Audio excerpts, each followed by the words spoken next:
If you've ever wondered who decided which books should be included in the Bible and why some were chosen instead of others, that's what we're going to talk about today. So we're going to start with the New Testament, and as a quick refresher, the Bible is not just one book, it's a collection of many books split into two sections, the Old Testament and the New Testament. So the New Testament is a collection of 27 books, and it's written by 8 or 9 authors. It includes the 4 Gospels, Matthew, Mark, Luke, and John, and these are historical accounts of Jesus' life, teachings, death, resurrection, and the Gospels are based on eyewitness testimony. So the New Testament also includes Acts, a historical account about the very beginning of the Christian church, plus some details about the lives and journeys of the first apostles. The New Testament also includes many letters, which are referred to as epistles sometimes, and these are from the apostles to the early Christian churches. Examples of these letters or epistles include Romans, 1st and 2nd Corinthians, Ephesians, and so on. And then finally, the New Testament includes Revelation, which is a description of a prophetic vision that the Apostle John experienced towards the end of his life. So why these books and not others? Well, as soon as these books that I just mentioned were written, Christians began copying and sharing them. And this was even something encouraged by the authors. For example, in Paul's book to the Colossians, or his letter to the Colossians, he encouraged the Colossians to share the letter with their neighboring Christians from Laodicea. So specifically, Paul says in Colossians chapter 4, verse 16, "After this letter has been read to you, see that it is also read in the church of the Laodiceans, and that you in turn read the letter from Laodicea."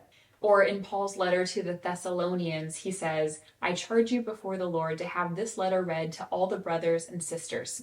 And this is exactly what happened. The early church started sharing these texts far and wide, and this resulted in over 24,000 manuscripts across many languages, including Greek and Latin and Syriac and Slavic and Gothic and Ethiopic and Coptic and Nubian and Armenian. And from those early days, we also see these texts being treated as authoritative and sacred on the same level as Scripture.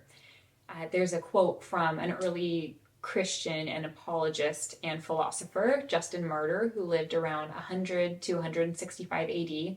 And then in his work, First Apology, he writes, "And on the day called Sunday, all who live in the cities or in the country gather together to one place, and the memoirs of the apostles or the writings of the prophets are read as long as time permits."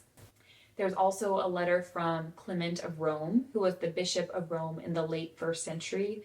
And in a letter he wrote to the church in Corinth, dated around 96 AD, he references the apostle Paul's letter to the Corinthians, saying, "Take up the epistle of the blessed apostle Paul. What did he first write to you in the beginnings of the gospel?" So here it's showing that Clement regarded 1 Corinthians as an authoritative teaching for the church. So there's also Eusebius of Caesarea, who was a historian and bishop in the early 300s.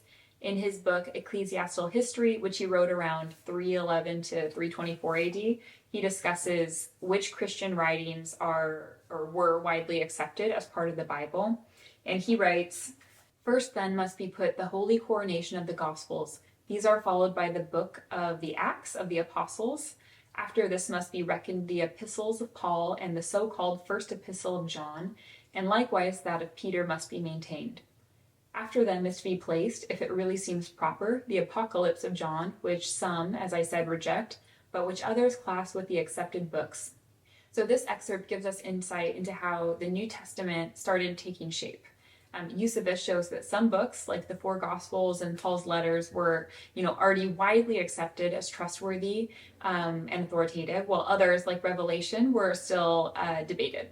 And then we see this continue in AD 367. The bishop and theologian Athanasius of Alexandria, he wrote a letter listing the texts that the early Christians considered authoritative and sacred.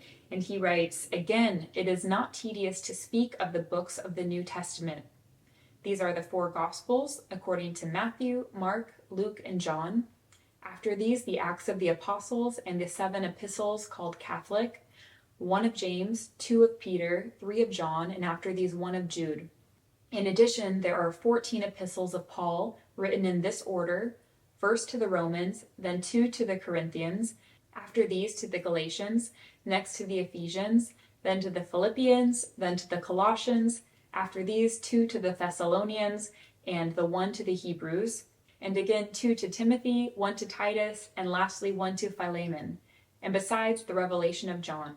This is exciting to me because it is the earliest known list that matches the 27 books of the New Testament as we have them today. So here's my point in sharing all of these. The reason I've read these excerpts is that by the time any council got together to formalize the New Testament, which books were going to be part of the Bible, they weren't choosing from a long list of books and then voting on which ones they liked best. Rather, they were just formally recognizing the books that the Christian church had already considered scripture. So it was a very natural process where, the church came to a shared understanding over time and then made that official. It's an example I have is it's kind of like when someone calls my dog cute. By saying that, they're not making her cute. Rather, they're just pointing out and acknowledging something that's already true and, in my opinion, very obvious. So for the next couple of weeks, we're going to keep going in this direction. We'll cover the Old Testament books as well, and then look at some books that didn't make it into the Bible and perhaps why. So feel free to subscribe if you want to follow along. And then in the meantime, if you have any questions about this topic or other topics about Christianity, go ahead and add them to the comments and I'll do my best to respond there or in a future video. See you next week. Thank you.